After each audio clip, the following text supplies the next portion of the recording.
श्री राधे कृष्ण। ओम नमो भगवते वासुदेवाय नमः। कथा 53। सुदामे भक्त की कथा। सुखदेव मुनि ने परीक्षित से कहा, अब मैं तुम्हें श्री कृष्ण के अनन्य भक्ति कथा बताता हूँ। एक ब्राह्मण श्री कृष्ण का परम भक्त था, जिसका नाम सुदामा था। वह अपनी इंद्रियों को वश में रखता था। बहुत गरीब था, इस कारण फटे पुराने कपड़ों में रहता था। पतला सा दुबला सा शरीर था उसका। उसकी पत्नी सुशीला भी एक साड़ी में रहने वाली, पहले परिवार को खाना खिलाकर फिर खुद खाने वाली बहुत सभ्य स्त्री थी। कई बार तो वह भूखी भी सो जाती थी। ऐसी उनकी गरीबी का हाल था। एक दिन सुशीला अपना छोटा सा मुंह लेकर अपने पति सुदामा से बोली, हे नाथ, आप कहते हैं कि साक्षात लक्ष्मीपति वे स्वयं आपके साथ उज्जैन नगरी में संदीपनी गुरु के पास साथ में शिक्षा लेते थे और वे आपको अपना प्रिय मित्र भी समझते थे। तो आप कृपा कर उनके पास जाओ। वो स्वयं लक्ष्मीपति हैं। वो आपकी दशा देखकर आपको खूब सारा धन देंगे। सुदामे ने कहा, मैं अपने मतलब के लिए उनके पास नहीं जा सकता। वो तो सब जानते हैं, मैं उनसे मांग नहीं सकता। सुशीला ने कहा, मात्र उनके दर्शन से भी हमारे कष्ट खत्म हो जाएंगे। आप सदैव ध्यान में बैठकर उन प्रभु के दर्शन करते हैं, उनकी रजा में राजी भी रहते हैं। अब अगर उनके दर्शन हो जाएं, तो हमारे सब पाप नाश हो जाएंगे। फिर आपकी भी तो इच्छा होती होगी अपने मित्र से मिलने की। ये बातें सब सुनकर सुदामे का मन बदल गया और वो अपने मित्र की मिलने की खुशी का सोचकर जाने को तैयार हो गया और अपनी पत्नी से कहा कि घर पर कुछ ले जाने के लिए हो तो दे दो, पर उनके पास कुछ भी नहीं था। तब सुशीला पड़ोस में जाकर 4 मुट्ठी चावल के फुल्ले ले आई और एक पुराने कपड़े में बांधकर पोटली बनाकर भगवान को भेंट देने के लिए अपने पति को दे दी। चलते चलते रास्ते में सुदामा भक्त को ये ख्याल आने लगा कि भावनाओं में आकर मैं जाने के लिए निकल तो गया हूँ, लेकिन धन की लालच बुरी बला है। अपनी झोपड़ी में मैं खुश था, अब तो वापस घर पत्नी के पास भी नहीं जा सकता। पर मुझे मेरे सखा से भी तो मिलना है, लेकिन क्या मुझे इन फटे हुए कपड़ों से द्वारकापुरी में घुसने भी देंगे? फिर रास्ता भी तो कितनी दूर है। ऐसे अनेकों विचार उसके मन में घोड़े से भी तेज दौड़ रहे थे। अंतर्यामी प्रभु को जब ज्ञान हुआ कि मेरा सखा मुझसे मिलने आ रहा है, तो 3 पहर में ही सुदामा द्वारकापुरी में पहुंच गया। सुदामा अचरज में था कि इतनी जल्दी कैसे द्वारकापुरी पहुंच गया। द्वारकापुरी में इतने बड़े महल के बाहर खड़े होकर सोचने लगा कि श्याम सुंदर किस महल में होगा। श्याम सुंदर उस समय माता रुक्मणी के साथ थे। दूर से ही ब्राह्मण सुदामा को देख नंगे पैरों से ही भागकर आए और सुदामे को गले लगा लिया, क्योंकि भक्त जब नंगे पैर हो तो प्रभु कैसे जूते पहनेंगे। हे परीक्षित, भगवान श्री कृष्ण ने सुदामे को अपने पलंग पर बिठाया और खुद पूजा की थाली लेकर सुदामे की पूजा की। अहो भाग्य ऐसे भक्त के, जिसकी पूजा स्वयं श्री कृष्ण भगवान करे। आंखों से प्रेम के आंसू बहने लगे और उन आंसुओं से ही सुदामा के चरण धो लिए। आरती कर सुदामा को अपने हाथों से नहलाया और उसके शरीर पर चंदन केसर का लेप लगाकर रेशमी पीला पीतांबर पहनाया।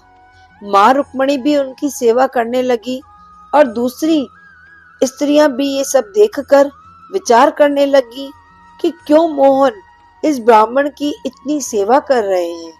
ऐसा क्या पुण्य इस ब्राह्मण ने किया है जो लक्ष्मी को छोड़ इसकी सेवा कर रहे हैं। फिर सुदामा को 3600 प्रकार के भोजन खिलाए और दोनों ने मिलकर आश्रम की बातें की।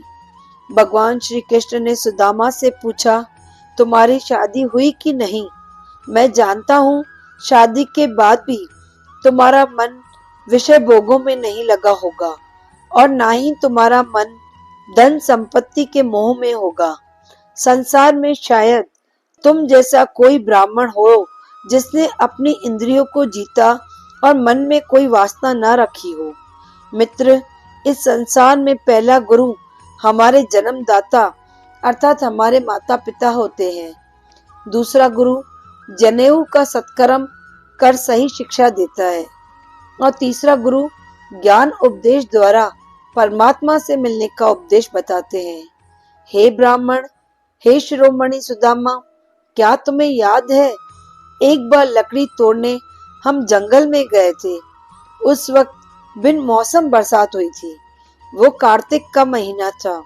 हम दोनों रास्ता भी भूल गए थे। सारी रात तूफान और बरसात में गुजरी और सुबह को सूरज के निकलते ही गुरु संदीपनी हमें ढूंढते ढूंढते वहां आ पहुंचे थे। तब से गुरु ने आशीर्वाद दिया था कि हमेशा हमें वेद याद रहेंगे।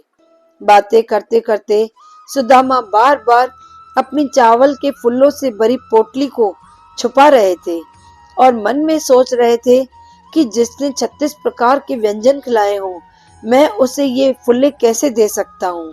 मन ही मन घबरा रहा था, पर दयालु प्रभु तो सब जानते थे। वे तो सिर्फ प्रेम का भोजन ही खाते थे।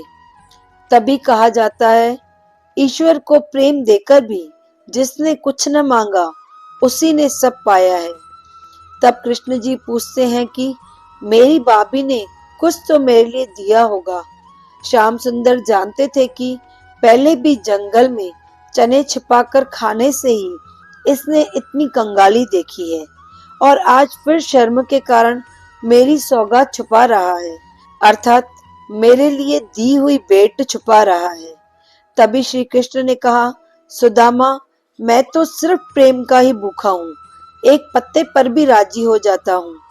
तब भी सुदामा ने नहीं बताया तो श्री कृष्ण भगवान ने पूछा, ये तुम क्या छुपा रहे हो?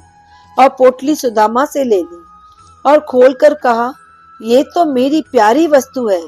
ये फुल्ले मेरे लिए तो क्या, सारे संसार के लिए भी काफी हैं।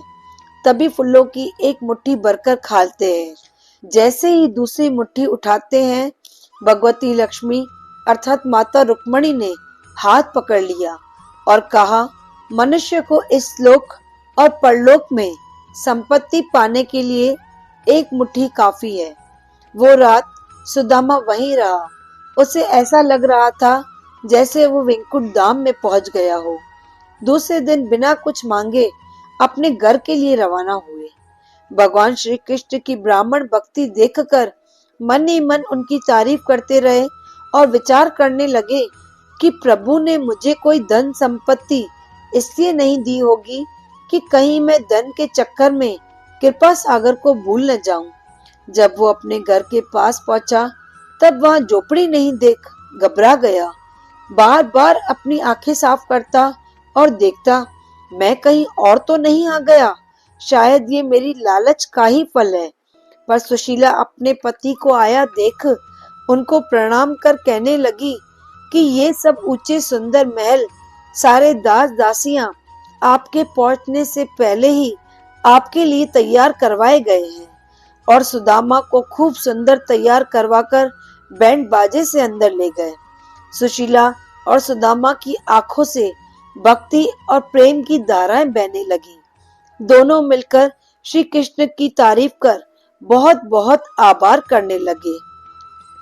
शायद इसीलिए ही कहा जाता है, ईश्वर को प्रेम देकर भी जिसने कुछ ना मांगा, ईश्वर को प्रेम देकर भी जिसने कुछ ना मांगा उसी ने उससे खूब पाया है।